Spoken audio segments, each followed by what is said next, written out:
네네, 잘 보입니다. 이거 뭐 급조해서 제가 만들었는데요. 뭐 김영 교수님 워낙 유명하시니까 뭐 다들 아실 거예요. 혹시 모르는 회사 분이 때 계실까? 졸업하셨네. 그러니까 그래서 저 사진을 띄웠습니다. 자, 끼어들지 마세요 이제. 자, 명사 특강이라고 했고 일단 뭐 저희 동기회가 메인이고 교수님도 뭐 시간을 많이 드리긴 했지만 재미없으면은 아까 민수처럼 끊어버릴 겁니다. 그러니까 뭐 염려하시지 마시고 우리가 주관이니까. 자, 교수님 82년도에서 34기로 해대 항해과 졸업하셨고요. 일본에서 배 타시다가 선장까지 승선하시고 첫 선장으로 나가셔서 그때 이따 말씀하실 것 같은데 사고를 당하셔서 그 경험을 바탕으로 해서 다 배에서 하선하셔서 고려대학교에서 공부를 시작했어요, 법을. 그러면서 김앤장, 지금 동아가 있는 그 김앤장의 회사 자문역을 병행했기 때문에 지금 동아가 그 일을 할 수 있는 그런 초석이 되었고요. 그 이후에 이제 99년도 우리가 입학했던 99년도에 해대가 아닌 목포해양대학교에서 교수를 다시 시작하셨고요. 부산대 거치셔서 2009년부터 고려대학교에서 해상법 전문 강의를 하고 계시고요. 뭐 책을 되게 많이 내셨어요. 해상교통법, 해상법 뭐 공부 다 하셨으니까 또 많이 아실 거예요. 이렇게 하시고 논문도 많이 쓰셨고요.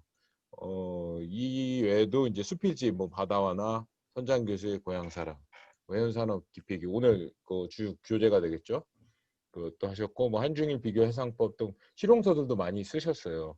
그리고 이거 이해를 돕기 위해서 민수가 아까 바로 얘기했지만 우리 선배님이라는 거죠.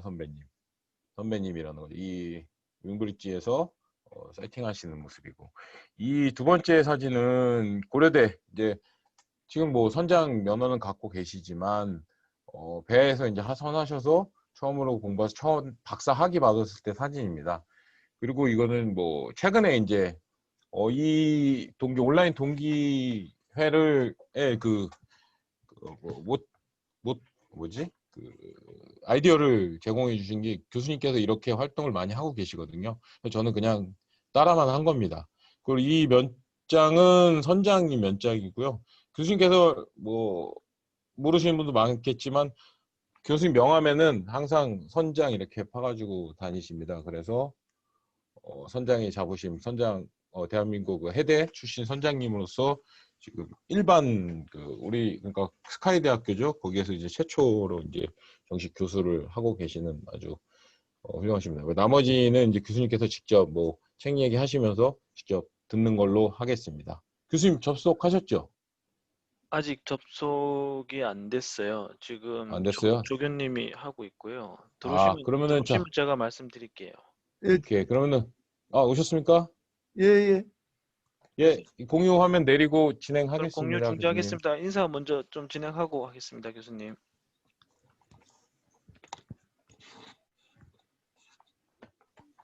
예, 저 소개는 최종성 동기께서 말씀해 주셨는데요. 교수님 이제 예, 제가 잠깐 인사 먼저 하겠습니다. 예, 여러분, 예. 반갑습니다. 고려대학교 법과대학 로스쿨에 교수로 있는 김인현입니다. 그리고 여러분 졸업하신 한국해양대학교 항해과 34기 출신입니다. 여러분보다 아마 11기 선배인 것 같습니다. 여러분 잘 부탁드립니다. 반갑습니다.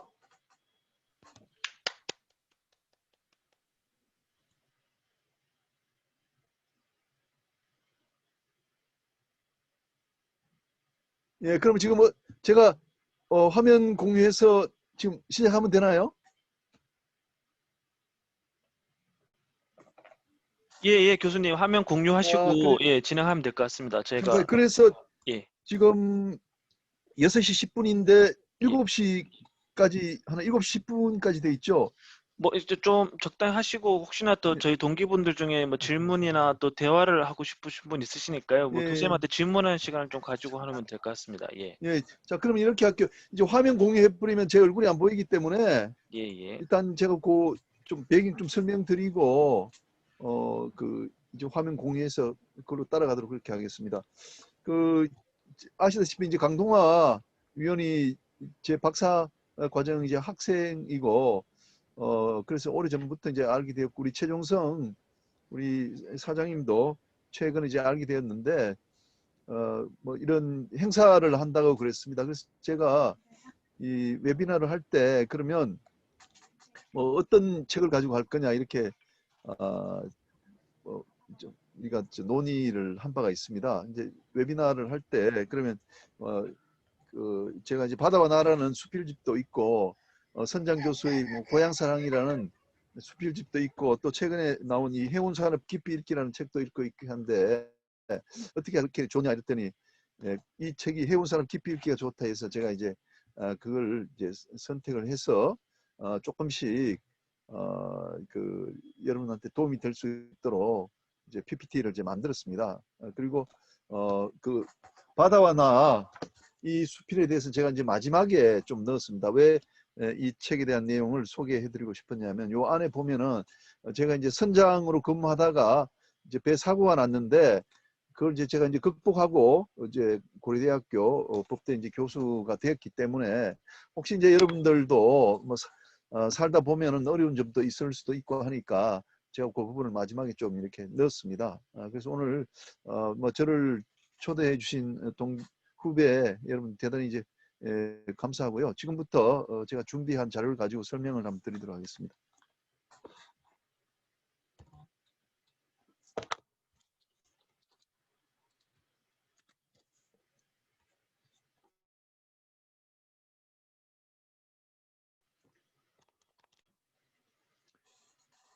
제목은 이제 선장 김인영 교수의 해운산업 깊이 읽기라는 타이틀을 가지고 있습니다.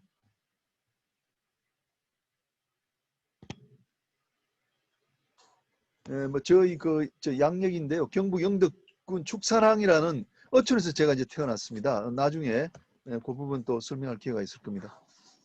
그리고 일본 쌍꼬 기센 항해사 및 선장을 마쳤습니다. 여러분들 지금은 이제 쌍꼬가 없기 때문에 옛날 그 쌍꼬의 뭐 우리 그 명성을 잘 모르실 텐데 그 1970년대 80년대는 그 한국해양대학교 졸업하면은 제일 가고 싶어하는 그 회사가 일본의 쌍꼬 기센이었어요.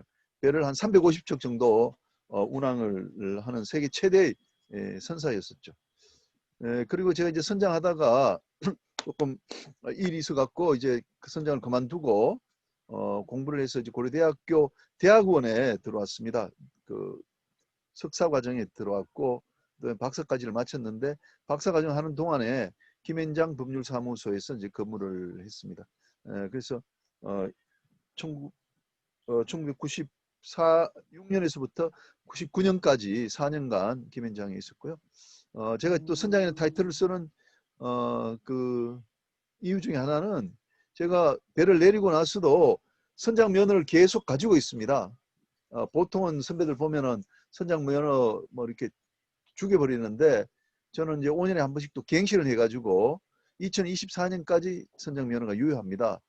제가 생각할 때는 선장 경력이 있고 선장 면허가 유효해야 배를 안 타더라도 선장이라는 타이틀을 붙일 수 있다 이렇게 생각합니다. 그래서 면허를 유지하고 있습니다. 99년에 박사학위를 받고 나서 목포해양대학교에 이제 초빙되어서 이제 교수로 갔고요. 그리고 7년 반 동안 근무하다가 부산대학에서 이제 로스쿨을 만든다 그래서 이제 법과대학에 이제 2007년 이제 8월달에 갔죠. 그래서 2009년에 우리 지도 교수님이 저를 이제 후계로 지명을 해가지고 이제 고대 이제 초빙돼서 오게 되었습니다. 지금은 이제 그 로스쿨에 이제 상법 교수로 있습니다. 우리 뭐 해상법 교수가 아니라 제가 상법 교수예요. 상법 안에 해상법이 있기 때문에 뭐 상법 총칙 상행위 그리고 보험법 이걸 같이 가르치고 있습니다. 그런 점에서 우리가 이제 목포해양대학이나 이제 한국해양대학의 항해과 있는 교수들하고 좀 차이점이 있다 이렇게 생각이 들고요. 그다음에 현재는 한국해양대학교 총동창회 부회장으로 있고 또 해양수산부의 이제 정책자문위원장으로 있는 지가 한 2년 정도 되었습니다.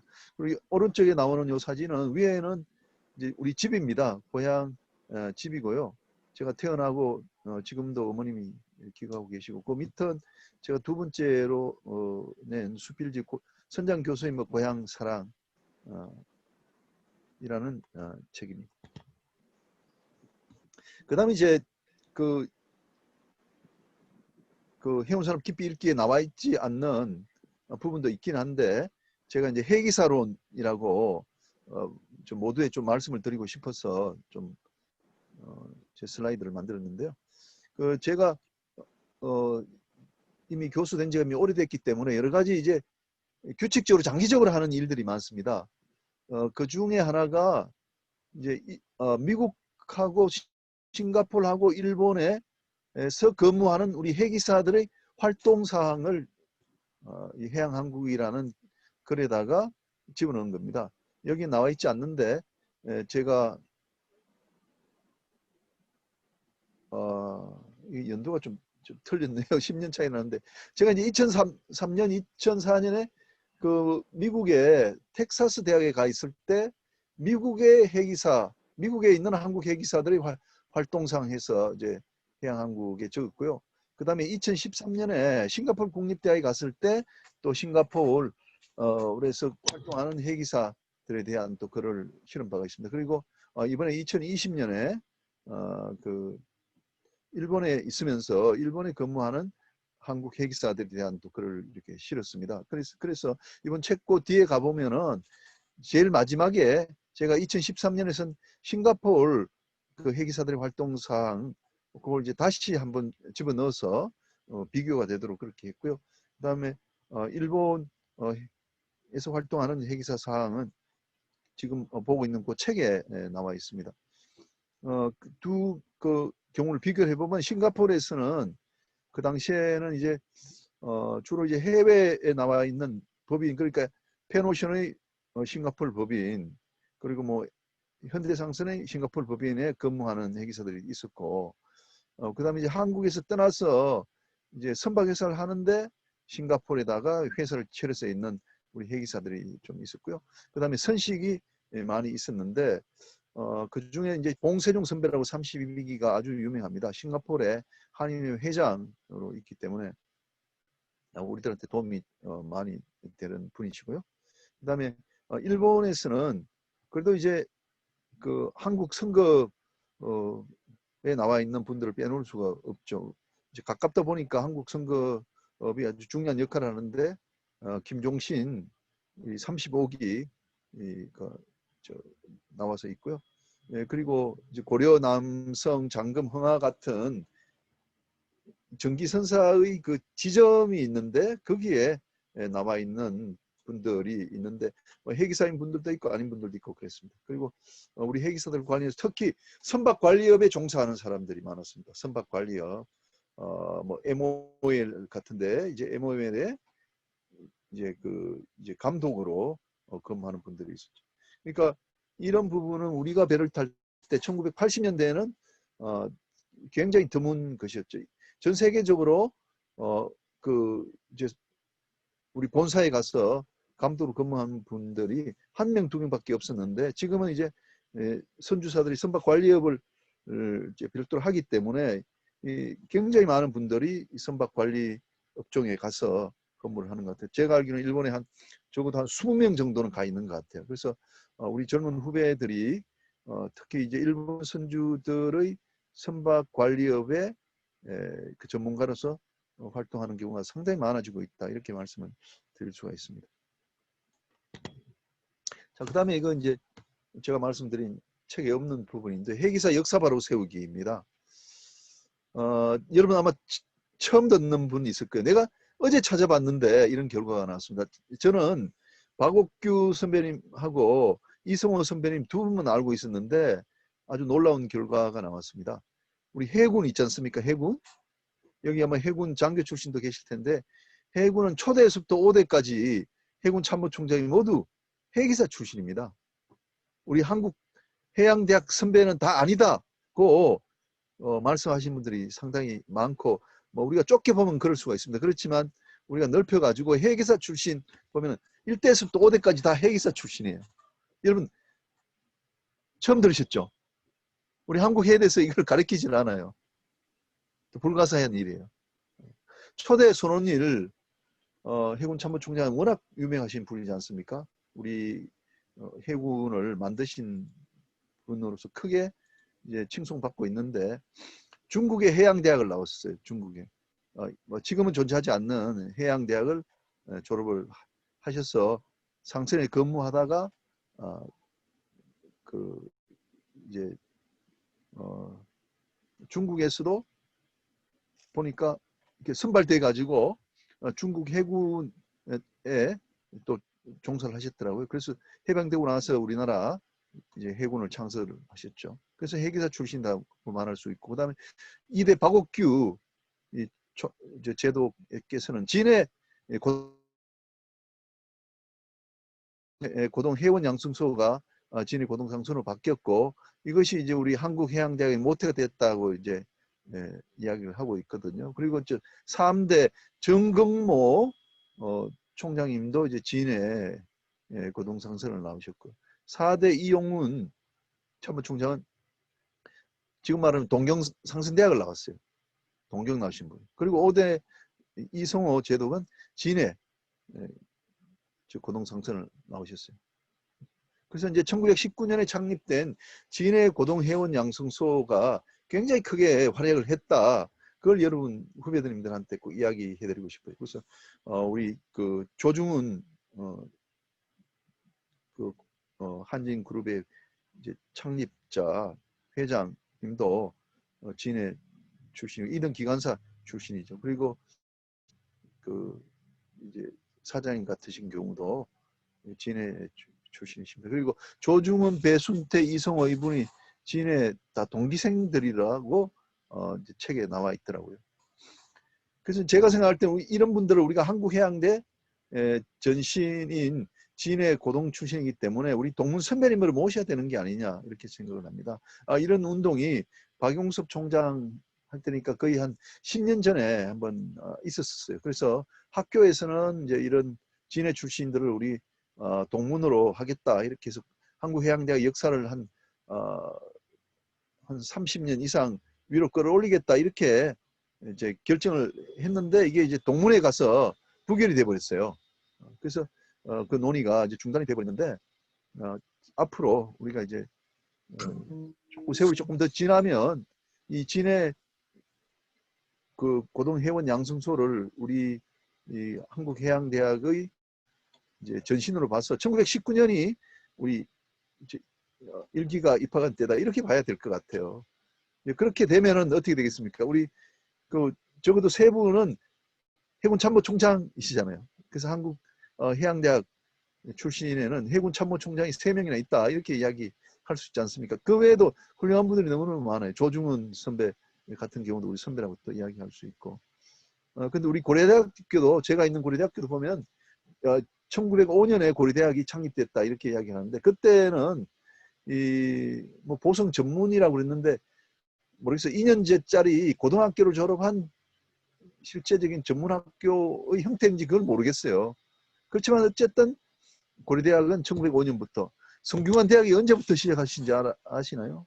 고려시대 때부터 시작해서 천몇백 년의 역사를 갖고 있어요. 성균관 대학이. 그런데 왜 우리가 이런 진해를 선배로서 인정 안 하는지 그걸 모르겠어요. 그래서 이런 부분을 우리가 그 한국해양대학교 그리고 또 해기사 역사 바로 세우기 운동으로 갔으면 좋겠다 이런 말씀이고요. 그리고 이제 최근에 그 우리 뭐 동문 선배님이 해양수산부 장관이 되어서 우리들이 다 이제 기뻐하고 뭐 칭송을 하고 있는데, 이제 해양수산부 장관은 처음이에요. 그렇지만 우리 그 신성모 우리 그 캡틴 같으신 경우에는 국방부 장관에 국무총리 서리하셨잖아요. 그리고 1957년, 8년, 9년까지 한국해양대학교 학장을 지내셨잖아요. 그러니까 우리 선배는 이미, 해기사 선배님은 이미 국무총리 서리까지 하신 거예요. 그리고 이제 건설부 장관도 허재영 씨라고 아마 국위실 텐데 건설부 장관을 짧게 하셨어요. 그러니까 우리 해양대학 또 해기사들은 이미 국무총리 서리, 또 건설부 장관, 또 우리 해양수산부 장관 이렇게 됐기 때문에 상당히 명물이다 이렇게 생각할 수 있을 겁니다. 그리고 이제 제가 이제 그 법학을 이제 석사 과정에 또 했고, 그다음에 고대에 들어서 다시 이 법학 그 학사 편입을 해서 이제 마쳤는데, 특히 이제 항해과 같은 경우에는 우리가 제대로 성장하기 위해서는 회기 경험에 머물러서 안 되고 저처럼 다시 법학을 하든지 경영을 하든지 이렇게 석사 과정을 하는 게 좋겠다 이렇게 생각이 듭니다. 물론 이제 우리 모교에서 하시는 것도 좋지만 서울에 있는 좀 대학에서 이제 법학이나 경영을 해서 조금 더 이제 그 전국적인 인물이 되는 것이 좋겠다 이렇게 이제 생각을 해서 지금 이제 법학은 제가 이제 고려대학에 있으니까 그런데 경영학은 우리가 이제 그 스카이 대학이나 뭐 그런데 교수로 있는 사람이 없어요. 경영학에. 그래서 어떻게 하면은 이제 후배들을 이제 예를 들면 고려대학교 경영학 석사과정에 좀 집어넣느냐 이런 생각을 이제 많이 하고 있습니다. 우리가 법학이나 경영학에 좀 박사를 취득해서 이런 서울에 있는 대학에 교수를 하면서 그러니까 일반 경영을 하면서 해운 경영을 하면은 훨씬 우리 해운계의 보탬이 될 수 있겠다는 생각을 하고 있습니다. 그리고 이제 법학과 같은 경우에는 우리 그 여러분 동기인 그 이제 강동아 지금 위원도 이제 박사 과정이 있습니다만 지금 이제 우리 목포해양대학이나 한국해양대학 나오신 분들이 박사 과정이 많이 있기 때문에 저하고 비슷한 길을 걸을 수 있는 사람이 앞으로 몇 명이 되기 때문에 조금은 이제 안심이 되는데 경영학이 많이 부족해서 그 부분에 여러분들도 관심을 많이 가지시면 좋겠다 이렇게 말씀을 드립니다. 자, 그 다음에 이제 책에 나와 있는 내용들 가지고 한번 설명을 한번 해보면요. 뭐 나이, 지리적, 인적, 학문적 지평의 확대 과정이라고 나와 있습니다. 그런데 지금 뭐 또 특별한 내용이 있는 것은 아닌데 제가 이제 동경대학에 가서 이제 산보를 하게 됐습니다. 우리 기숙사가 있고 기숙사 주위에 이렇게 돌아다니는데 갑자기 날이 어두워지니까 내 기숙사 찾기가 상당히 어려웠어요. 그래서 상당히 두려운 마음이 들더라고요. 내가 기숙사에서 한참 걸어갔고 30분 걸었는데 야, 그 기숙사 어떻게 찾아갈 거냐 이런 생각이 갑자기 들면서 야, 그러면 물표가 뭔가 하고 이렇게 해봤어요. 그리고 이제 그 다음 날은 내가 찾은 물표를 중심으로 해서 또 한 30분 더 걸어가 보고 이렇게 했었거든요. 그러면서 내가 어떤 이제 그 칼럼을 하나 이제 쓰게 됐는데 결국은 사람이 태어나서 성장하는 과정이 지금과 비슷한 것이 아니냐. 제가 이제 그 당시에 동경대학에서 산보하면서 지리적으로 조금 이렇게 그 나의 뭐라 그럴까 인식 범위를 넓혀가는 그것이 우리 인생이다 이런 생각이 들었어요. 그래서 그걸 제가 이제 태어나가지고 한국해양대학에 또 입학하고 그리고 이제 또 배를 타고 또 뭐 고려대학교 교수가 되고 또 동경대학에 와서 연구 생활을 하고 이런 것들이 모두 연결이 되어서 제가 이제 글을 쓰게 됐는데 이제 지리적 범위가 이제 확대가 되는 건 내가 경북 영덕 축산항이라고 아주 조그만데 인구가 1000명밖에 안 되는 데에서 이제 점차 자라오면서 부산 한국해양대학에 가니까 전국에서 그 학생들이 오게 되었다는 거죠. 그리고 부산이라는 곳도 인구가 한 300만 400만 되니까 내가 태어나서 자란 축산에 비하면은 뭐 수백 배 큰 곳에 오게 되었다는 거죠. 그리고 이제 선원이 되어서 5대양 6대주를 누비게 됐고요. 그리고 이제 학문적으로도 마찬가지로 지금 고려대학에 와서 또 공부를 하고 일본 동경대학에 와서 또 공부를 하는 그런 이제 지평이 확대가 되었다 이렇게 이제 이해를 하게 됐고 그래서 이제 그 우리와 이제 관련시켜서 제가 이런 생각을 했어요. 제가 스페인에 작년에 다녀왔는데 그 1492년에 콜럼부스가 이제 그 신대륙 발견을 하기 위해서 스페인을 떠나기 전까지는 그 유럽에 있는 사람들은 지중해 안에서만 그 배를 가지고 움직였다는 거죠. 그 당시에 사람들의 인식은 지브롤타 밖으로만 나가면 이게 낭떠러지다. 낭떠러지기 때문에 그 밖으로 나가는 순간에 모든 배들이 다 사라져 버린다, 다 죽어버린다 이런 생각을 하고 있었다는 겁니다. 그렇지만 그 콜럼버스 시대에 아니다, 그게 아니다. 이 지구란 것은 둥글다 이런 생각이 나타나면서 콜럼버스와 같은 그런 용기 있는 사람이 프론티어 정신으로 우리가 배를 가지고 밖으로 나가겠다. 그래서 신대륙을 개척하겠다라고 했다는 거죠. 그런 개척 정신에 의해서 이제 우리가 대항해 시대가 개시되었고, 이제 신대륙이 발견되었고, 그 이어서 유럽의 산업혁명이 일어나면서 시장이 크게 개척이 된 거죠. 그러면서 유럽이 지금과 같이 크게 번성하게 됐다는 겁니다. 그러니까 어떤 개척 정신 그런 것들이 이제 그 세계를 이 산업을 발전시키고 세계가 확대되는 큰 그 이제 기폭제가 됐다는 것이죠. 그래서 우리 그 회계사 출신들이 이런 프로테어 정신이라는 것이 다른 사람들과 달리 있기 때문에 우리가 뭐 지리적, 인적, 학문적 지평이 크게 확대된다라는 취지로 글을 썼습니다.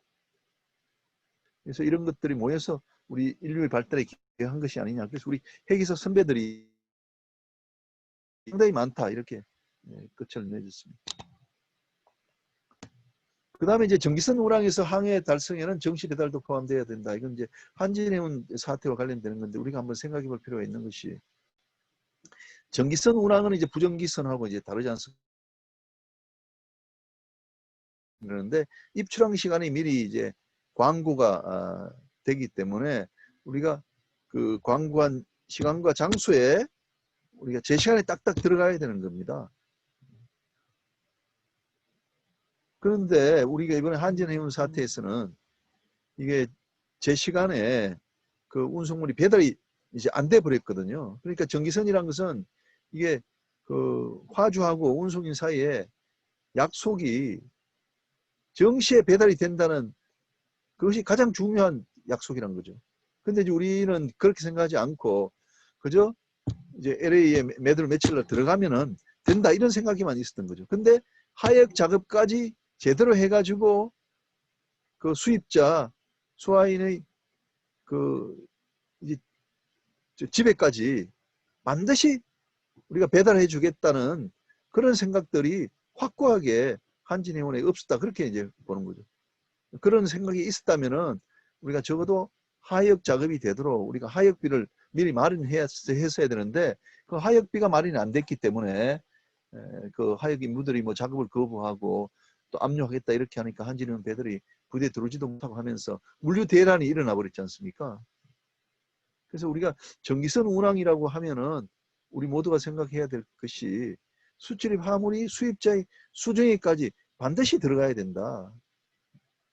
그런 법적인 제도 장치가 또 마련이 돼야 되는 거죠. 운송인은 철저하게 그것을 배달해 줄 각오가 되어 있어야 되고 또 법률적으로도 운송인은 반드시 그렇게 할 수 있도록 해야 된다는 거죠. 만약에 하역비가 없다면은 우리가 법률적으로 기금을 만들어 가지고 하역비가 지급이 되어서 하역이 제대로 되도록 하는 법제도를 가지고 있어야 됐었다는 건데 그 당시에는 이제 그렇지 이번에 그 칼럼에 이제 그런 내용을 집어넣어서 우리가 이제 경계로 삼도록 그렇게 했습니다. 그 다음에 이제 일본의 선주사와 이제 운항사 분리제도인데 그 오른쪽에 보면은 도표가 하나 있는데 일본 배가 지금 한 2,500척이 됩니다. 이거보다 더 많아서 한 3,000척 정도가 된다고 이야기를 하더라고요. 근데 왼쪽에 보면은 일본의 선주사인데 일본의 오나가 이제 우리나라처럼 SPC를 해서 이제 외국에다가 이제 등록을 하게 되거든요. 그 배가 827척이에요. 하는 사람이에요. 내가 화주와 운송 계약을 체결하지 않는 사람이에요. 내가 소유만 하고서 이 배를 빌려주는 사람이에요. 은행이 아니에요. 은행은 이제 리스사로서 배를 빌려주지만 여기는 그게 아니고 진짜 내가 오너예요. 선박을 소유하고 정기 용선자에게 배를 이제 빌려주고 자기는 이제 선박을 관리하는 그런 사람이 한 100명이 되는데 일본에 100명이 되는데 그 배 척수가 몇 척이면 1,000척이에요. 1,000척. 여기는 800 몇 척 돼 있는데 그 누락된 것도 있고 1,000척이라 그런다. 그러니까 30% 일본의 30%가 오나사예요. 일본에 움직이는 배가 3,000척인데 1,000척은 오나사의 배들이에요.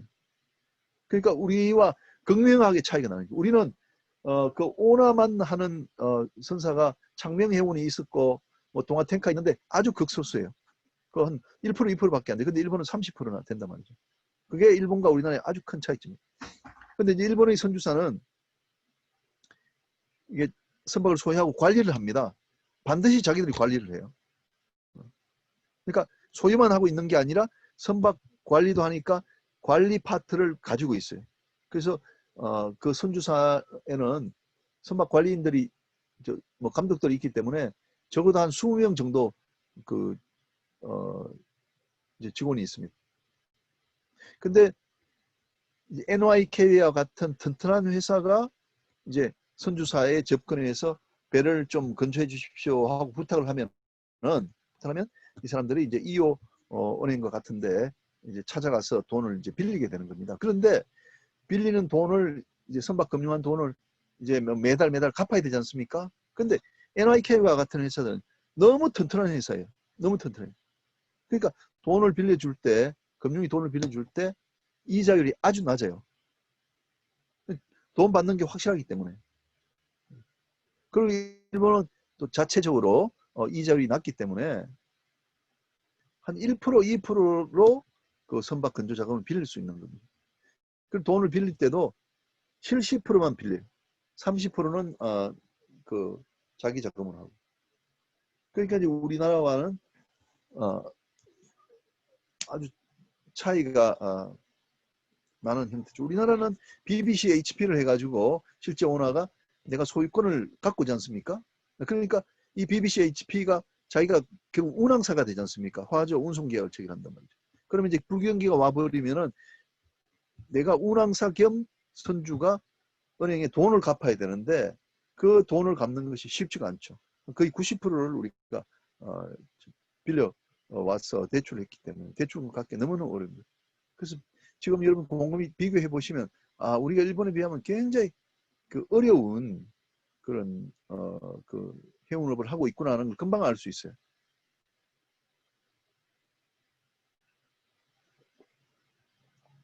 그래서 이제 저도 그러면 우리나라도 그러면 이런 선주사를 육성해야 되지 않느냐 이런 생각을 해봤어요. 그런데 그 이런 형태가 되려 그러면 우리가 전기선사가 튼튼한 회사가 있어야 돼요. 근데 우리나라가 튼튼한 전기선사가 없지 않습니까? 예, 우리가 한 10년 전쯤 같으면 튼튼한 전기선사가 있었는데 현재는 그것이 없기 때문에 어떻게 하느냐 좀 논의가 되고 있는데 이제 그 뭐 해양수산부나 해양진흥공사 같은 해진공에서는 자기들이 이제 그 이제 정책금융하는 사람들이 이제 오너가 돼서 그 선복을 가지고 배를 빌려주겠다 이런 생각을 하고 있어요. 그렇지만 우리가 제대로 되려 그러면은 이 민간 선주사가 있어야 되는 것이거든요. 자, 그 다음에 이제 해운업에 대한 고마운 마음이 국민들에게 충분하게 하자.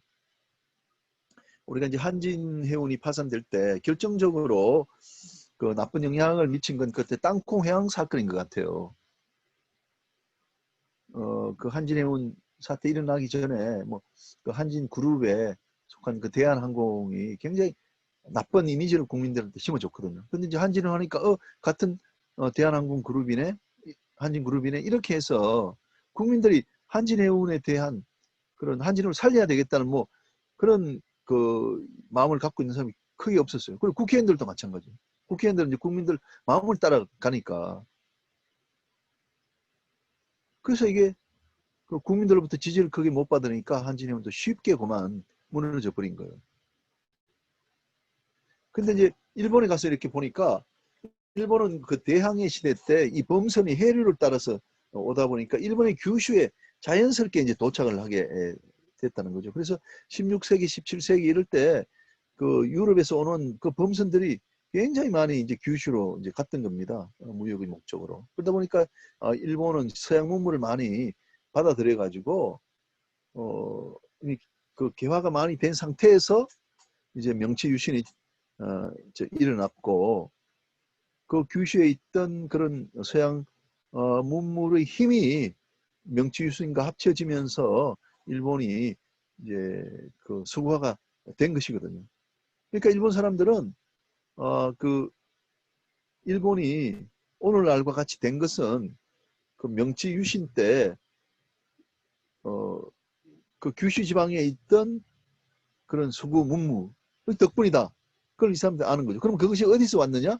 배를 통해서 왔다 이거죠. 배를 통해서. 그러니까 일본 사람들이 해운을 아주 중요하게 여기는 거죠. 아주 중요하게. 그게 우리나라하고 차이점인 것 같아요. 제가 이제 어제도 우리 고려대학에서 하는 뭐 해양 문화 사 연구하는 사람들 그 모임에 가서 발표하고 그랬는데 그 사람들 이야기를 들어보니까 고려시대 때, 조선시대, 신라시대 때, 발해 때 우리 그 해운이 굉장히 그 사람들이 단적으로 설명하는 게 이거예요. 교수님, 사람이 걸어가지고 예를 들면 서울에서 부산까지 그 당시에 뭐 말을 타든지 뭐 걸어갖고 그 하는 것하고 뭐 그 화물 같은 걸 지고 오는 것하고 어느 게 더 빨랐냐 이거죠. 배가 훨씬 빨랐다는 거예요. 배가 훨씬 빨랐다는. 그래서 해운이 연안 해운이 엄청나게 발전돼 있었다고 합니다. 그런데 현재 우리가 알고 있는 조선시대 때 고려시대 때 뭐 해운이라는 게 없지 않습니까? 장보고 그 장보고 형님만 알잖아요. 신라시대 때. 그러니까 우리 국민들 우리가 그럴진데 우리 국민들은 한국 해운이 뭐 옛날에 뭐 한 게 뭐가 있냐. 좋은 알고 있는 건 좋은밖에 없지 않습니까? 충청도에 하는 뭐 그 세금을 뭐 그 배에 실어 가지고 우리 서울에 갖다 주면 그밖에 없지 않습니까? 그렇지만 굉장히 많이 있다는 거죠. 그래서 이 우리나라 이 해운업에 대한 고마운 마음이 국민들에게 충분하게 하려면은 우리가 이제 과거에 해운이 그래도 어떤 기능을 했는지를 빨리 역사를 빨리 찾아가지고 그 국민들에게 홍보하는 작업이 대단히 중요하다 이렇게 생각이 듭니다. 19세기 후반의 개방 같은 것도 이런 보면은 뭐 선박으로 뭐가 들어온 게 없지 않습니까? 선박으로 들어왔다고 우리가 이야기할 만한 것이 중국으로 이렇게 된 것이고 뭐 1950년대 60년대 그때는 이제 뭐 자연스럽게 이제 무역을 선박을 했으니까요. 그렇지만 우리가 개화될 무렵에 뭔가 해운이 뭔가 했다는 건 우리가 없기 때문에 우리 그 국민들이 해운에 대한 인식이 상당히 낮은 것이 아니냐 이런 생각이 든다는 거죠.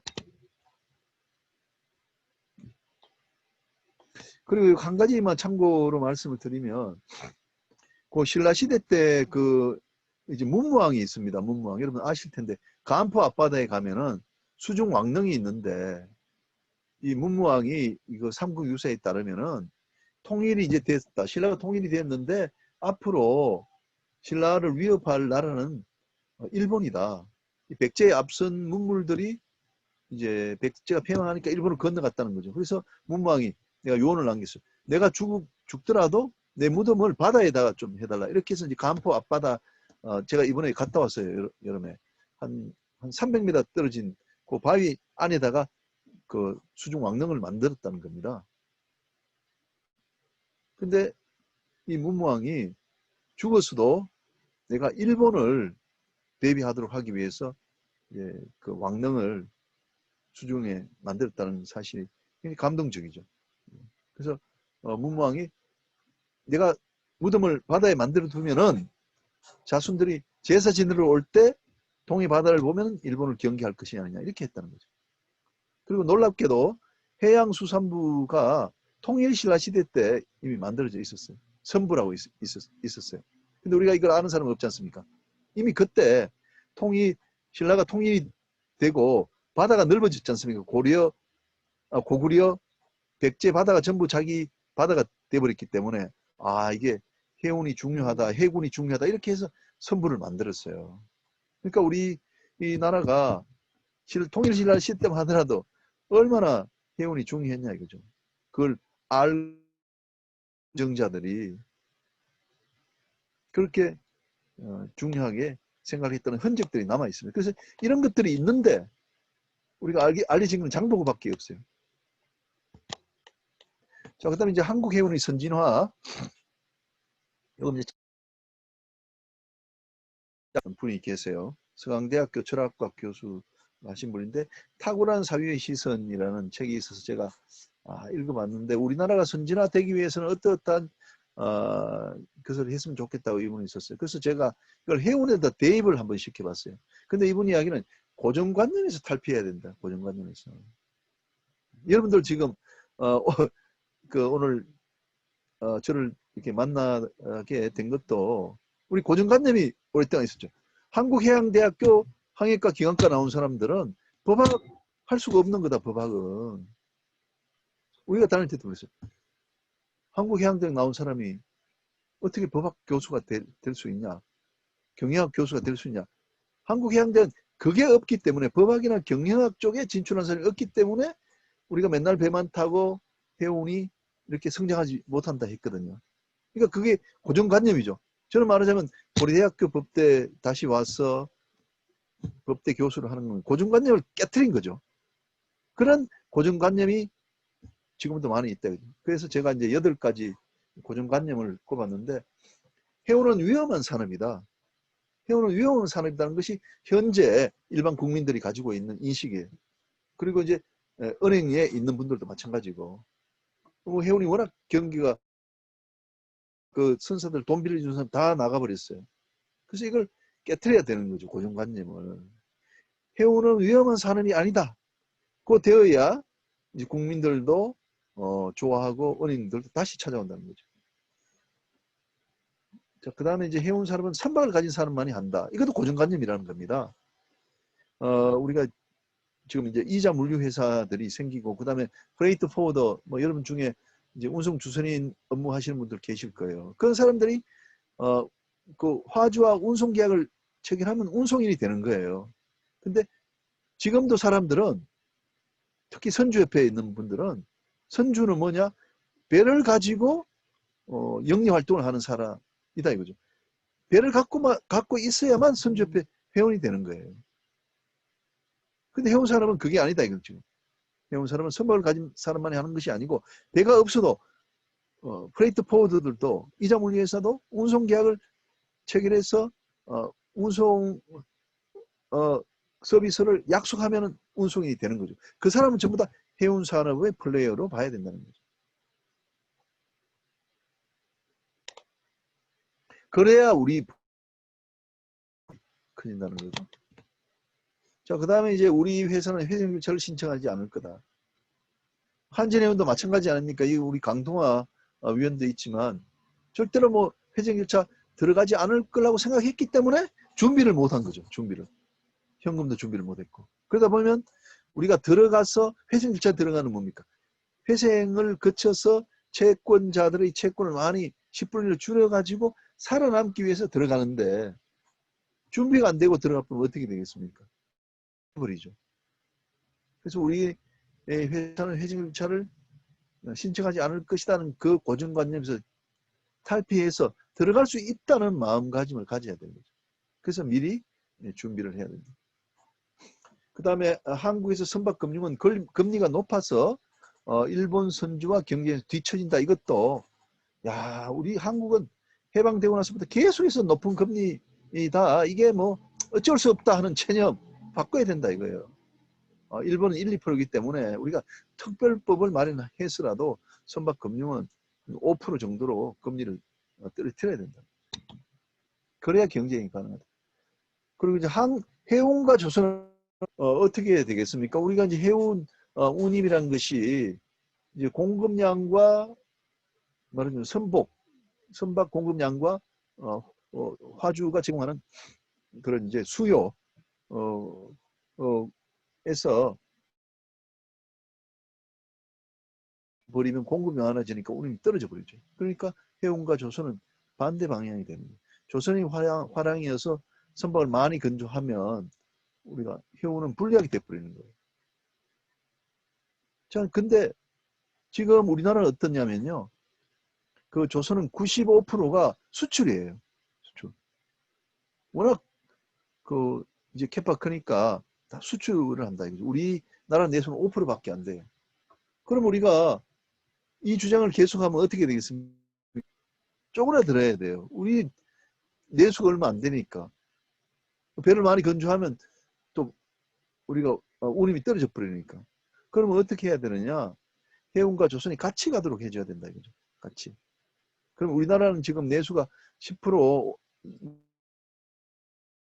운항하는 배수 또 소유하고 있는 배 척수를 많게 해주면 우리가 지금 1100척이에요. 외양성선이. 그러면 그걸 2000척으로 해주면은 이 건조하는 배 내수가 30%될 거 아닙니까? 그러면 해운과 조선이 같은 방향으로 갈 수 있는 거죠.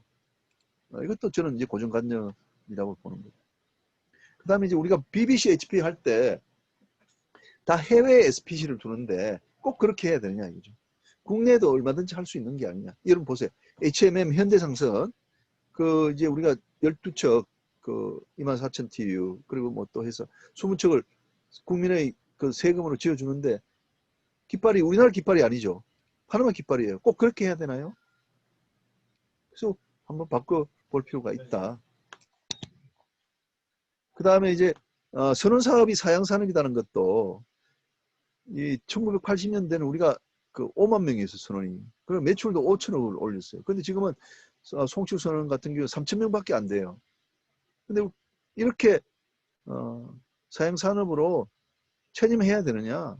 예를 들면은 이게 이제 이런 이유 중에 하나가 봉급이 차이가 많이 난다는 거죠.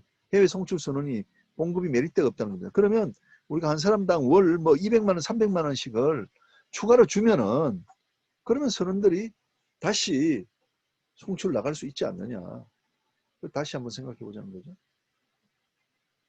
그리고 이제 9번째 쓴 것은 해운산업은 위험산업이고 기간산업이기 때문에 우리가 보호받는 게 당연하다는 것. 이거 우리 잘못됐다는 거예요. 우리가 많은 분야에서 우리 해양대학 졸업 또 해운계에 있는 사람들은 보호받는 것에 너무나 익숙해져 있어요. 우리 해양대학 다닐 때 그랬잖아요. 마찬가지로 입혀주고 재워주고 공부시켜주고 다 그랬지 않습니까? 취업시켜주고. 그렇게 하다 보니까 일반 산업에 있는 분들이 우리 해운 산업에 종사하는 사람을 볼 때 좀 이상하게 보는 거예요. 베푸는 걸 하지 않고 자꾸 찾아 먹기만 하려고 한다는 거예요. 우리 보호를 받는 게 당연하다는 거, 이거 고정관념을 깨트려야 된다. 다른 산업하고 같이 갈 수 있다는 거예요. 자, 그 다음에 이건 이제 일본 해운의 그 성공 비결이 보니까 선화주, 조선, 선박금융이 이제 공생하도록 돼 있다는 거. 그래서 그러면 우리 이 해운사가 특히 전기해운이 어떻게 하면 우리가 경쟁을 갖고 살아갈 수 있을 것인가? 제가 이제 여러 가지 이제 생각해 봤는데 제가 내린 결론은 우리가 종합물류 기업이 돼야 되겠다는 겁니다. 지금은 이제 HMM이나 뭐 SM이나 뭐 고려해운 같은 경우에 우리가 이제 항구에서 항구까지 운송을 해주지 않습니까? 그리고 더 넓어지면 이제 복합 운송 해주는 것인데 해상 운송만 하는 거예요, 결국은. 근데 지금은 뭡니까? 우리 그 머스크 같은 경우도 우리가 수출자의 공장에서부터 수입자 공장까지 인수를 하는 거예요. NYK도 그렇게 하는 거예요. 그런 수출자의 공장에서 수입자 공장까지 가기 위해서는 여러 경로를 거치지 않습니까? 우선 뭐 통관을 그 상품에 대한 포장을 해야 되고 그 다음에 창고에 넣어놨다가 다시 가지고 오면 또 통관을 해야 되고 그 다음에 육상 운송을 해야 되고 해상 운송을 해야 되고 그 다음에 또 하역 작업을 해야 되고 등등을 해야 되는데 과거에는 20년 전에는 이걸 모두 하주가 따로따로 계약을 했다는 거죠. 계약이 7개, 8개 됐다는 거죠. 근데 이제 지금은 어떻게 되냐면 한 사람이 이 계약 전부를 내가 맡는 거예요. 그 한 사람을 우리가 뭐라고 부르냐면 종합물류회사라고 부르는 거죠. 종합물류회사. 그래서 이제 이자 물류회사들 판토스라든지 삼성 SDS 이런 회사들이 이런 작업을 하는데 우리나라에는 아직도 이게 안 돼 있다는 거죠. 그래서 종합물류 기업이 돼야 되겠다. 자, 그 다음에 이제 그 중에 이제 하나가 이제 공유제도입니다. 공유제도. 지금은 우리가 이제 30% 그 자기 부담금을 가지고 배를 건조해야 되는데 지금 10%만 자기 이 자금을 가지고 건조해요. 로 만들어 주자는 거죠. 그러니까 그 소유권은 우리가 선주가 같더라도 그 선박의 성가의 또 10%는 화주가 내고 또 10%는 보험회사가 내서 이 30%는 이제 자부담을 하고 70%는 그 금융에서 빌려오자는 거죠. 그렇게 되면 어떻게 됩니까? 이 선주의 그 부담이 10%밖에 안 되는 거죠. 전체적으로 자부담은 30%라 하더라도 10%밖에 안 되니까 불경기가 와도 화주나 보험회사가 자기가 소유자이기 때문에 자기가 돈을 이제 갚아주기 때문에 선사로서는 부담이 적게 되는 것이죠. 그 다음에 뭐 선박 기능을 또 통합해야 된다. 세제 혜택을 줘야 된다. 그 다음에 집단지성. 오늘과 같은 경우에도 우리가 이제 집단지성을 발휘하는 예라고 이제 볼 수 있을 거예요. 우리 같은 이제 전문가 집단들이 이제 같이 이제 공동 작업을 해서 지혜를 모으는 거죠. 우리나라는 이런 집단지성이 집적이 안 되고 따로따로 이렇게 되는데 일본에 갔더니 일본은 그 회사 재단에서 하는 회사 도서관에 좋은 자료들이 그렇게 많이 있었습니다. 그리고 이제 원로그룹의 역할이 있는데 이건 생략하더라고요. 자, 그 다음에 이제 로지스틱스 업계 대응으로 있고 하는 것인데 이건 이제 뭐냐면 로지스틱스는 아까 말씀드린 종합물류입니다. 그러니까 일본은 이미 종합물류의 관점에서 NYK 또는 MOL, K라인을 보는 거예요. 우리는 그런 개념이 없고 선사의 입장에서 선사를 보지 않습니까? 그래서 얼마 전에 포스코에서 이제 물류 자회사를 만든다 그러니까 아주 우리가 이제 그 알레르기 반응을 많이 보였죠. 그래서 이제 로지스틱 업계 대연구라는 책을 내가 읽었어요. 그 안에 읽은 내용을 제가 그 해운사업 깊이 읽기에 이제 넣어놨는데 제가 상당히 큰 충격을 받았어요. 일본의 그런 이제 종합 물류업에 대해서. 첫 번째는 이제 전기선사가 모두 종합 물류화가 돼 있어요. 그리고 창고업자 하이게선, 스미토모 창고업자 미쯔비시 창고 그리고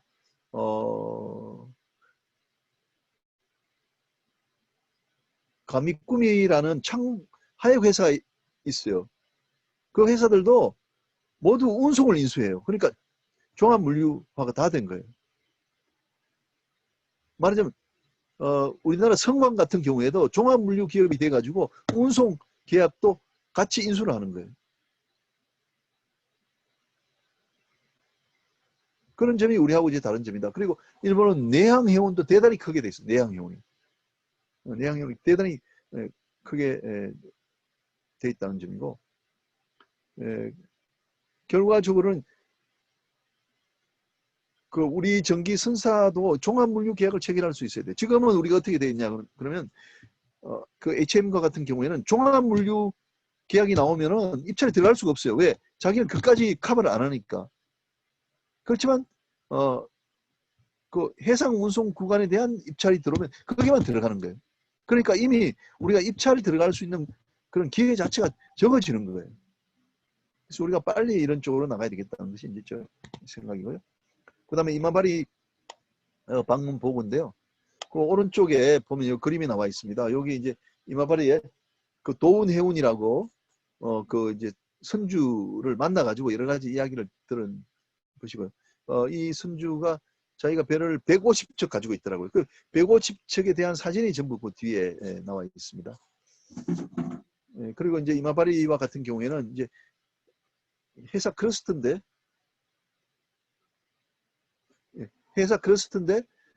그 이제 선주하고 뭐 성급하고 이런 것들이 다 한꺼번에 한 자리에 이제 모여 있었고요. 그런데 일본도 보니까 이제 선박 영업과 같은 경우는 전부 다 동경에 있고 그 이제 관리라든지 조선과 같은 경우는 이제 이마바리에 있었습니다. 그러니까 양쪽에 클러스터가 있다는 거죠. 우리도 지금 부울경 클러스터하고 경인 회사 클러스터가 양립할 필요가 있다 이렇게 생각이 들고요. 그다음에 이제 마지막인데 한 1, 2분 정도 이야기를 하도록 하겠습니다. 요걸 여러분들한테 꼭 후배들한테 꼭 들려주고 싶었어요. 제가 이제 선장하다가 배가 이제 뭐 좌초돼 가지고 상당히 애로사항을 겪어서 그리고 제 나름대로는 그때 32살, 33살이기 때문에 큰 그 위기 상황이었는데 제가 잘 이제 극복을 하고 이제 오늘이 있는 거거든요. 근데 제가 어떻게 됐냐면 125면에 있어요. 요 바다와 나라는 요 이제 수필집이 있는데 여기 보면은 125면에 이런 이야기 있어요. 그래서 김포공항에 비행기가 이제 도착을 했습니다.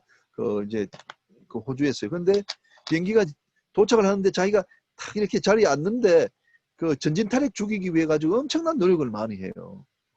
그래서 제가 앞으로는 이런 각오로 인생을 살아가자 이렇게 했습니다. 그 비행기 전진 탈핵 없애기 위한 그런 조종사 또는 날개짓 이런 것들이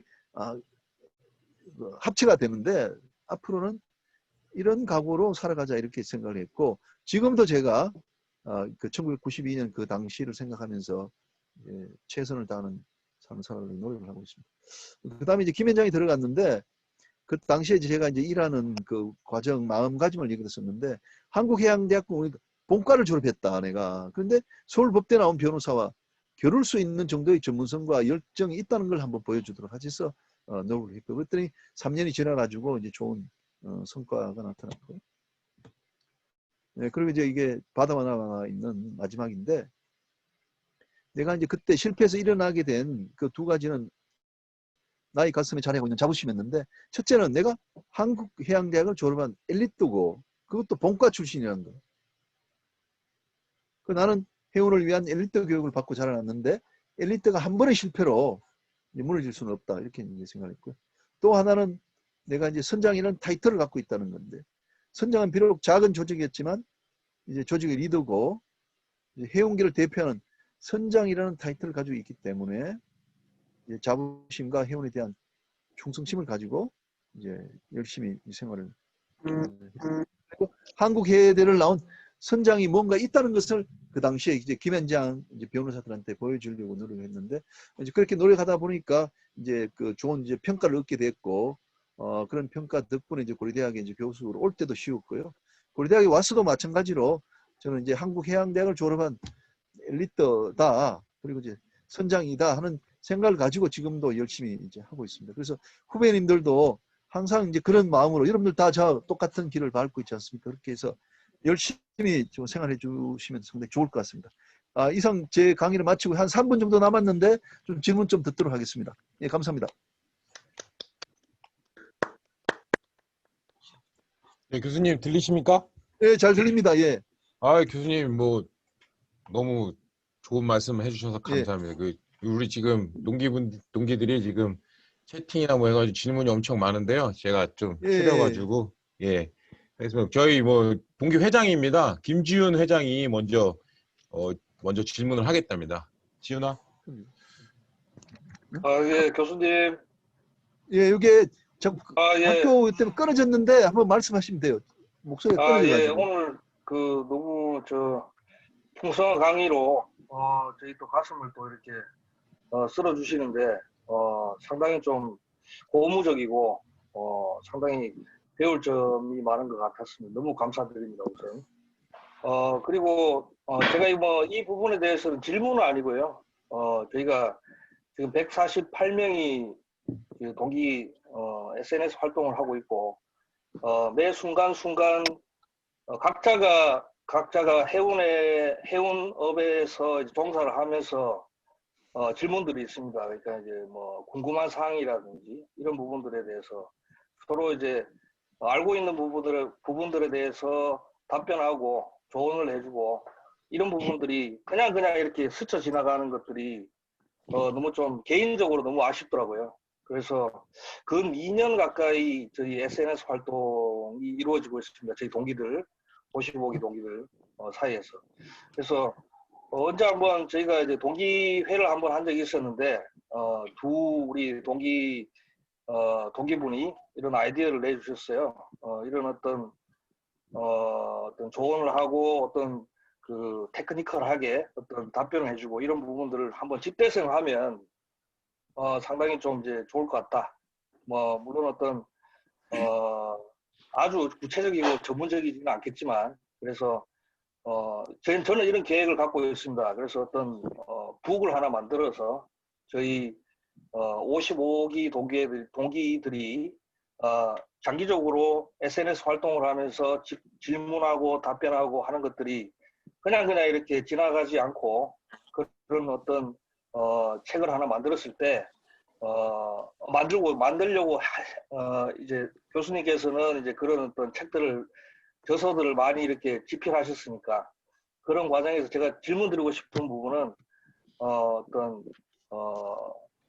교수님께서 생각하시는 어떤 그 집필을 할 때의 조언이라든지 해드리고 싶은 그런 말씀이 있으시면 한번 제가 좀 들어보고 싶습니다. 네, 이상입니다. 네.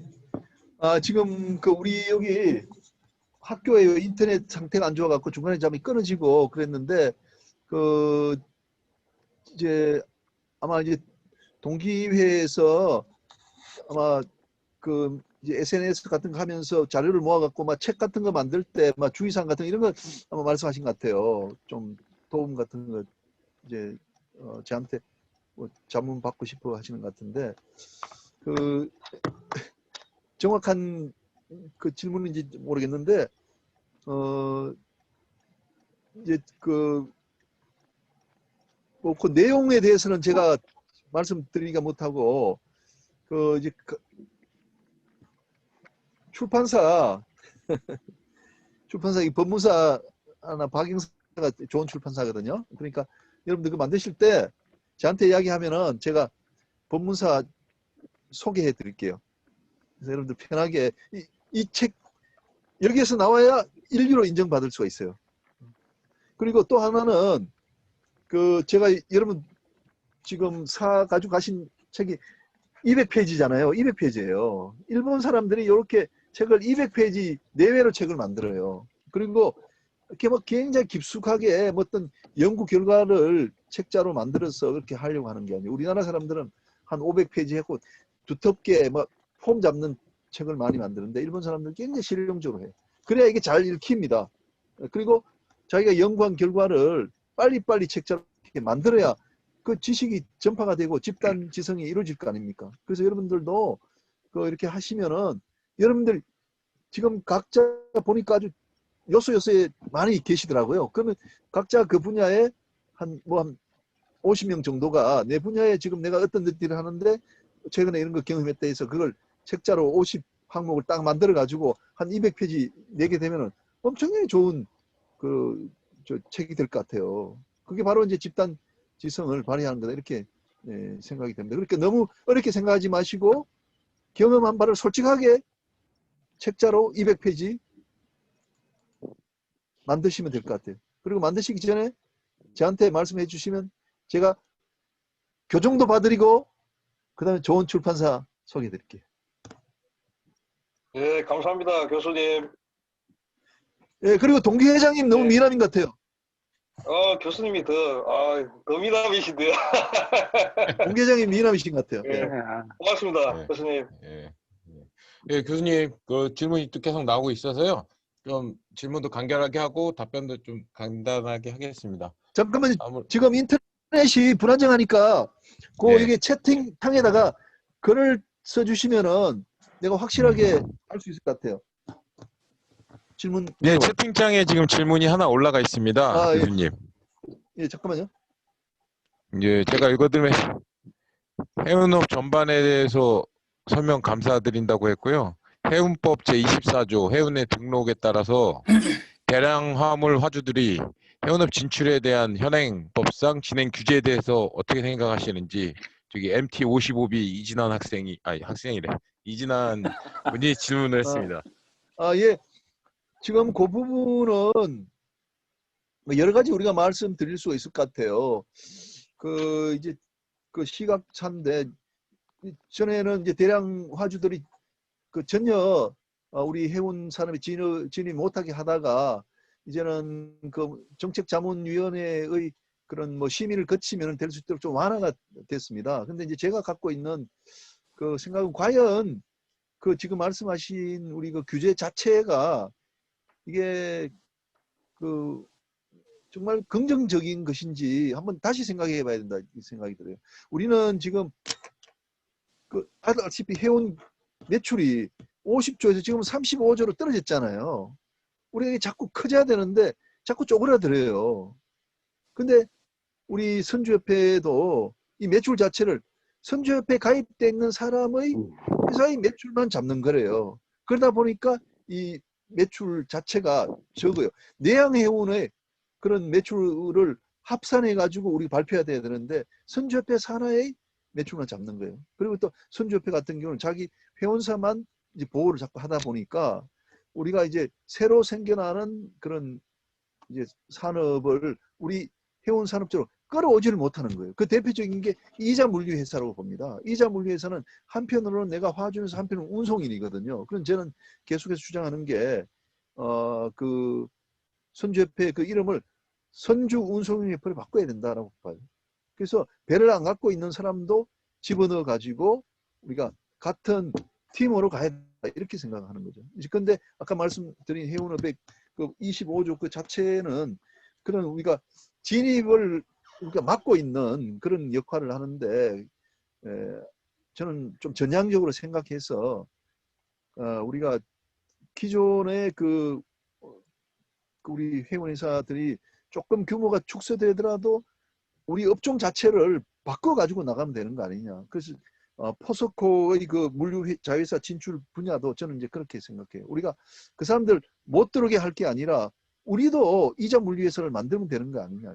여러분들 그 종사하고 계신 분도 있을 텐데 전기선, 부전기선에 우리가 이자 물류회사를 만들어 가지고 포스코가 하려고 하는 그런 입찰에 우리가 참여를 해서 그걸 대처를 하는 것이 우리가 더 발전적인 방향이 아닌가 이렇게 생각합니다. 예, 이상입니다. 네, 교수님, 네, 충분한 답변이 됐다고 생각하고요. 또 다음 예. 질문인데요.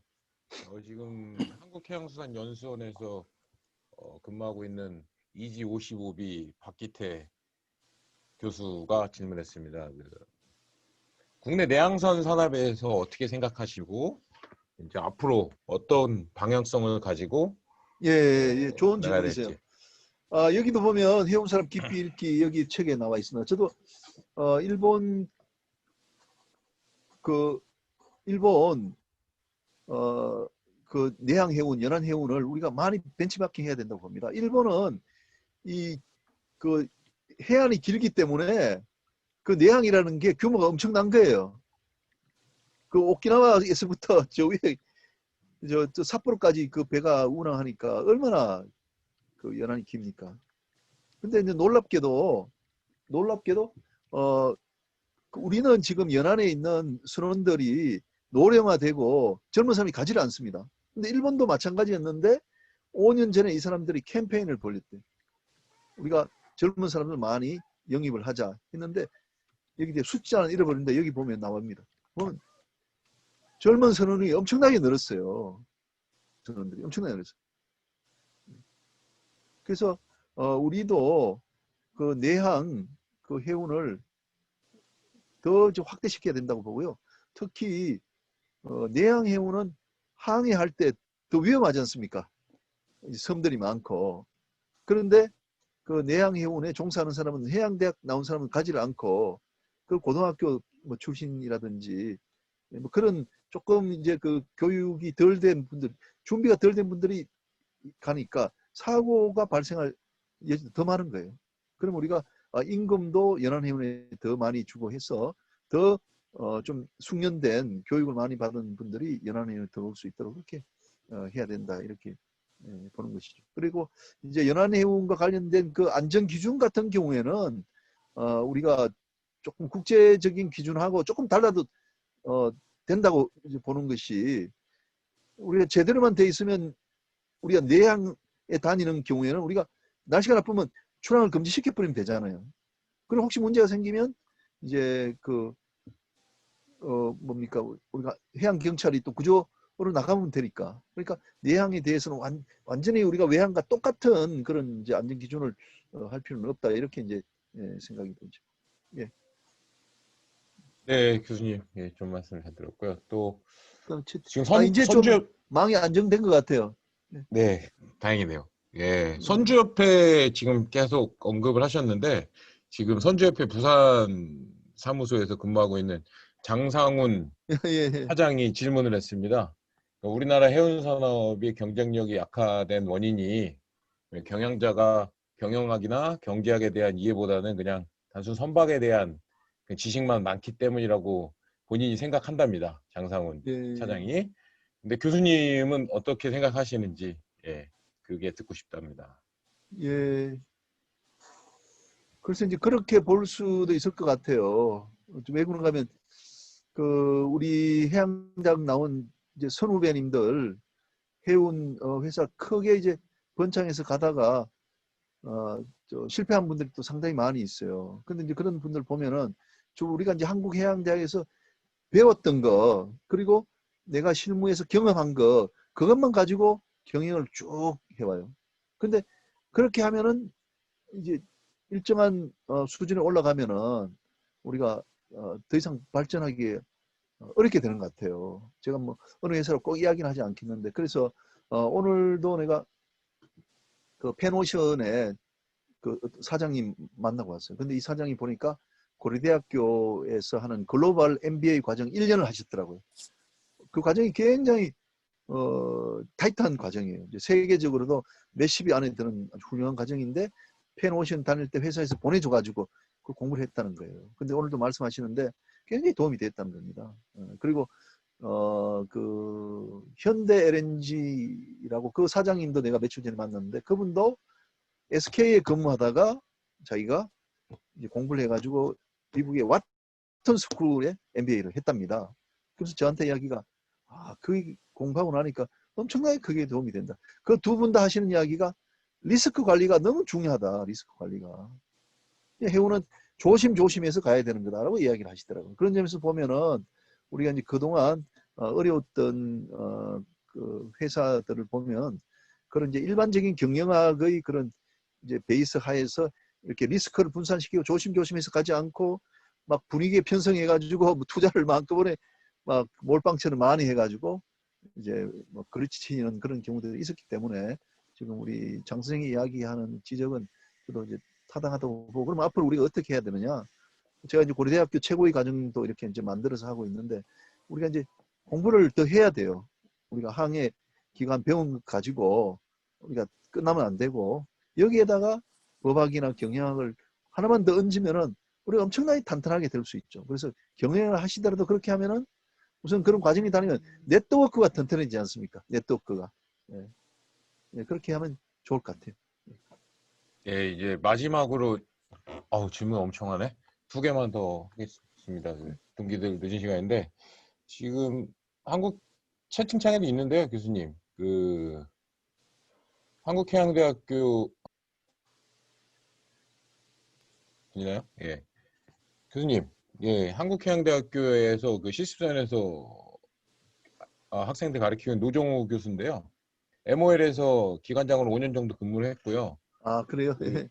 그 경험으로는 한국과 다른 점이 많았고 대표적으로 이제 일본 선사들이 NIK라든지 MOL, K라인 등 해서 유니온으로 해서 J3라는 그룹을 운영하고 있는데 한국 해운과의 차이와 그 미래의 이제 방향을 좀 설명해 주시면 좋을 것 같다고 질문을 했습니다.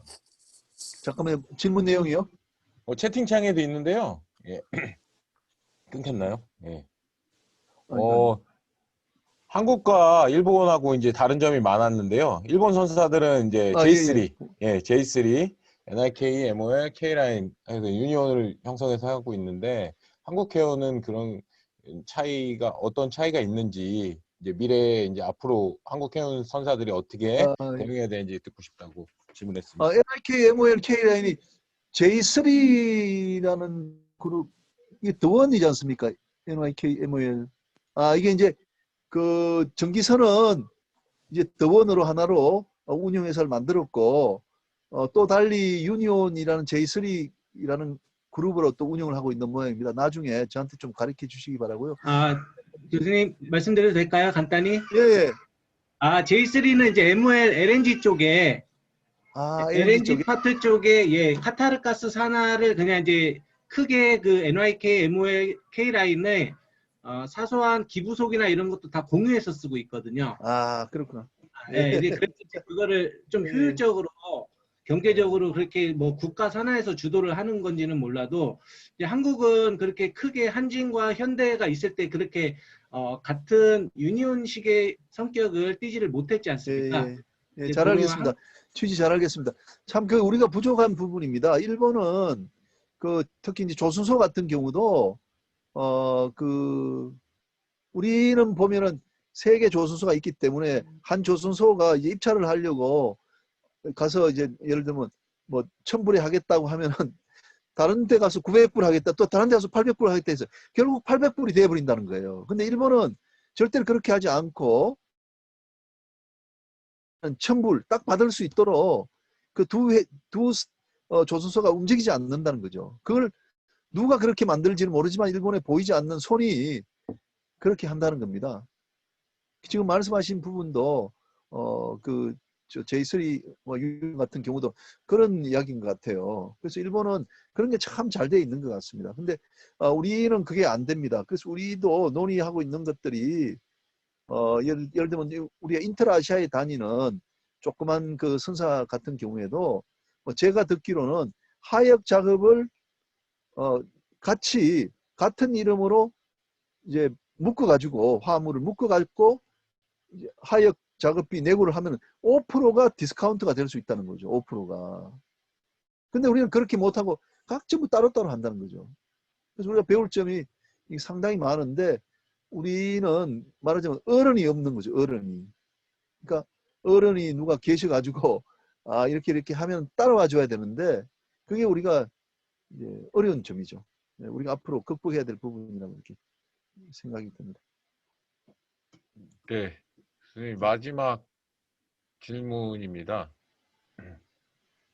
채팅창. 네. 지금 너 일본 회사에서 일본 성급에서 근무하고 있는 김영재 학생인데요. 학생이 아니고, 네. 책에서 이제 소개를 하셨는데 일본 해운에서 이제 대형 선주사 직접 관리 등으로 해가지고 배울 점이 상당히 많다고 이제 지금 교수님 강의 통해서 그리고 책을 통해서 느꼈는데 이렇게 좋은 해운 구조를 따라가려면 가장 우선적으로 해결할 과제가 무엇인지 좀 궁금하고요. 또 그리스도 이제 상당히 해운이 발전을 했잖아요. 그래서 그리스의 해운 산업 구조는 어떤지 또 아시는 부분에 대해서 좀 말씀해 주시면 감사하겠습니다. 예. 지금 아까 선주사 육성하는 그 부분 말씀하시죠, 그죠? 선주사. 예. 예. 내가 알기로는 그리스하고 일본하고 비슷하다고 알고 있어요. 선주사를 많이 가지고 운항하지 않는 선주사를 많이 이제 가지고 있는데 그래서 이제 그 문성혁 장관이 저한테 좀 일본에서 선주사 육성을 어떻게 하는 거 좋은지 좀 연구 좀 해오라 해서 제가 이제 발표한 적도 있었어요. 근데 그때 이제 우리가 이제 모델로 이제 생각했던 것들이 현재 조그만 선사들이 인트라에 또 이 한중 또 한일에 조그만 선사들이 꽤 있어요. 조그만 선사. 이제 그런 이제 선사들로 하여금 우리가 이제 그 선박을 소유하고 관리하게 하는 거죠. 소유하고 관리하게 하고. 그리고 이 배는 이제 그 중에서도 대형이고 괜찮은 데다가 이제 전기용서 빌려주는 거죠. 그렇게 하면은 여기 한 5개 선사가 이제 배가 이제 예를 들면 한 30척이 모이게 되는 거죠. 그러면 여기 전부 이제 선주사로 남고 이 배들은 그 이제 인트라나 또 뭐 우리 원양 전기 선사들한테 이제 배를 빌려주고 그다음에 해진공이 이렇게 움직이면은 전기 선사한테도 지원을 더 해주고 배를 빌려간 전기 선사한테도 지원을 더 해주고 이 그 선주사들도 배를 다시 건조하는데 이자율을 싸게 계속 넣어주는 거죠. 그럼 배 척수가 많아지는 거죠. 이게 이제 민간 선주사를 육성하는 하나의 이제 방법이라고 이제 생각이 들고 그다음에 이제 이렇게 하는 것은 사실상 어렵다고 봐요. 우리나라 운항하고 있는 이 선주들이 그래도 선주를 하겠다고 생각하기 때문에 배를 안 놓으려 그래요. 그래서 이제 그런 경우에는 우리가 어쩔 수 없이 이제 해진공이 이제 톤내지 프로바이더로 이렇게 나설 수밖에 없지 않나요? 그래서 저는 한 50대 50 정도로 이렇게 가면 좋겠다 생각하고 우리가 지금 1100척인데 한 100척 정도는 우리가 이제 완전히 선주사 배를 좀 만들고 그 다음에 또 배 척수가 자꾸 이제 늘어나게 되면 이걸 이제 우리가 외국에다 용선해 주면 용선료가 자꾸 들어오니까 들어오니까 우리나라 전체적인 매출도 늘어나고 산업도 이제 늘어나게 되는 거거든요. 그래서 아마 이게 다들 부산에 많이 계실 텐데 이제 부산에서 자꾸 회사 클러스터 이제 이야기를 하고 뭐 해운의 중심지로 만들려고 이렇게 하는데 제가 이제 이제 생각할 때는 부산에다가 이제 선주를 많이 만드는 거예요. 선주사를 이마바리처럼 부산 서울에 만들 필요 없고 본사를 부산에다 두는 거죠. 그럼 부산에 백척 오너가 있는 거예요. 그럼 백척 오너가 있으면 오너 자체에서 선박 관리를 또 하는 겁니다. 선박 관리를. 그리고 이제 지금 우리나라 선박 관리 회사가 많으니까 그 선박 관리하는 회사 사람들 그 오너사로 데리고 들어와 가지고 선박 관리를 하는 거죠. 그렇게 하면은 이제 선주가 있으면 그 선주에서부터 이제 파생돼서 나가는 게 굉장히 많지 않습니까? 배를 건조하기 위해서 뭐 조선소도 있어야 될 거고 수리 조선소 있어야 될 거고 그다음 기자재도 있어야 될 거고 성급도 있어야 될 거고 그다음 P&I 보험도 있어야 될 거고 하면서 이제 진정한 의미의 그런 이제 클러스터가 되지 않겠나 이렇게 생각이 들고 그게 완성 단계로서 필요한 게 선주사 육성이다 생각됩니다. 그래서 그 선주사 육성은 반드시 민간이 적어도 50% 이상 가져가야 된다. 이제 뭐 이제 국책 금융기관들이 들어와서 자기가 톤내지 프로바이더 다 해버린다 하면은 제가 아까 말씀드린 이런 문제점들을 해결하지 못하는 거죠. 지금 우리가 이제 동남아나 저 한일 뭐 너무 조그만 선사들이 너무 많아가지고 이제 힘이 든데 그런 회사들도 우리가 이제 효율적으로 처리하는 방안으로 이 선주사 육성을 하면 좋지 않겠나 이런 생각을 하고 있습니다. 네. 네, 교수님, 저기 지금 예정된 시간보다 많이 지나긴 했는데요. 예. 더 저희 동기들이 질문이 많은 것 같은데요. 여기서 예. 끊도록 하겠고요. 더 추가적으로 질문이 궁금한 거는 제가 정리해서 또 서면이나 또 해서 예, 제가 예. 대신 질문하도록 예. 하겠습니다. 교수님 예, 늦은 예. 시간까지 감사합니다. 잠깐만 지금 여기 나오신 분들이 왜 얼굴이 다 안 보여요? 몇 명 예. 오셨어요? 지금 뭐 5분밖에 안 보이는데. 지금 현재는 48명 접속해 있고요. 아, 그래요? 최고 접속은 아까 50명까지 됐었는데 지금 예, 예. 각자 뭐 집에 있는 친구들도 있고 아, 예, 예. 뭐 술 마시고 있는 저 친구도 있기 때문에. 제가 마지막으로 좀 꼭 말씀드리고 싶은 게 제가 이제 그 김현장에 있다가 교수 자리가 한국해양대학에도 나고 목포해양대학에도 났어요. 한국해양대학은 법학과에 나고 목포해양대학은 이제 항해과에 나고 해서 이제 제가 목포해양대학에 가게 됐어요. 근데 그렇게 하다 보니까 제가 목포 사람이 된 거예요. 목포 사람이 된 거예요. 그래서 그 이제 배에 나가 있는 이제 그 후배들 뭐 연락도 오고 이렇게 하는데 보면은 목포해대 우리 제자들은 연락 자주 오고 하는데 그 한국해양대 후배들이 목포해양대 우리 제자들한테 우리 김인현 선배님 하면서 이야기를 많이 하는데 실제로 나한테 접촉한 사람 별로 없어요. 그 제가 섭섭한 부분이 그런 부분이에요. 그래서 제자도 목포해대 제자들이 고대 더 많이 다녀요. 근데 그래도 조금은 그래서 야 내가 한국해양대학을 엄청나게 좋아하고 사랑하고 하는데 나를 마치 목포해양대학 나온 사람처럼 생각하는 그런 경향이 좀 있지 않나. 난 그렇게 해서 후배들하고 되게 가깝게 하고 싶은데 그게 상당히 아쉽네요. 그래서 한국해양대학에도 저를 초빙해서 강의해달라는 게 내가 부산대학에 있을 때 한 번밖에 없어요. 그때는 이제 로스쿨 때문에 갔었고 그 뒤로도 나를 부르질 않아요. 그래서 오늘 그 후배들이 저를 이렇게 55기가 특히 선배로 인정해주고 와서 이렇게 시간을 내줘서 너무너무 고마워서 앞으로 우리 55기는 제가 각별하게 생각하겠습니다. 여러분들 뭐 필요하시면 저한테 언제든지 그렇게 해주시고 제가 명함 다 하나씩 붙여드렸잖아요. 그거 저기 이렇게 하시고 서울 오시거나 뭐 하시면 언제든지 그렇게 하시고 특히 공부하고 싶으신 분이 있으시면은 저한테 이야기하시면 제가 이제 잘 끌어서 그렇게 하도록 하겠습니다. 여러분들 그 한국해양대학은 제가 본과 이야기 했잖아요. 본과 옛날에 예과가 있었어요. 예과 2년을 거쳐서 본과에 들어왔어요. 그래서 실무에 가면 우리 보고 본과 출신이라 그래요. 그래서 해운에 있는 사람들은 선원들은 특히 해양대학교 나온 사람들을 엄청나게 높이 이제 평가를 하는 거거든요. 그래서 우리가 뭐든지 또 할 수 있어요. 그래서 최근에 우리가 약진을 했지 않습니까? 우리 뭐 IMO 사무총장 나오고 해양수무 장관도 나오고 선주협회 회장도 나오고 저 같은 또 나무 학교에 이런 학교에서 교수도 하고 우리 해양대학이 이 기숙사 생활이 특히 좋기 때문에 또 여러분들 자질이 다들 우수하니까 얼마든지 뻗어나갈 수 있다고 이제 생각이 들거든요. 그래서 여러분들 아직 너무 젊잖아요.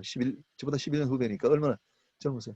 열심히 해가지고 여러분 분야에서 다들 최고가 되길 바랍니다. 여러분 감사합니다. 예. 예, 교수님, 예, 예. 긴 시간까지 말씀 감사드리고요. 예. 제가 뭐 권한은 없지만 감히 말씀드리면 오늘 이렇게 오셨기 때문에 앞으로 저 교수님 번호를 제가 공개할 거고요. 예. 명함도 받았고 이제 교수님 엄청 바빠지실 겁니다. 너무 예. 귀찮게 좋습니다. 귀찮게 해드려도 양해 말씀 예. 예. 바라고요. 예, 감사합니다, 교수님. 예. 감사합니다. 예. 예. 아, 시간이 너무 많이 지나버렸다. 너. 예, 교수님 오프하시면 감사합니다. 됩니다. 예, 예, 될 예, 길이 또 나가겠습니다. 있어서요. 예. 네, 예. 나가겠습니다. 감사합니다. 예. 교수님. 감사합니다. 좋은 시간 되십시오. 네. 자, 교수님이 잘 해주셨는데 이제 뭐 예정된 시간은 지났는데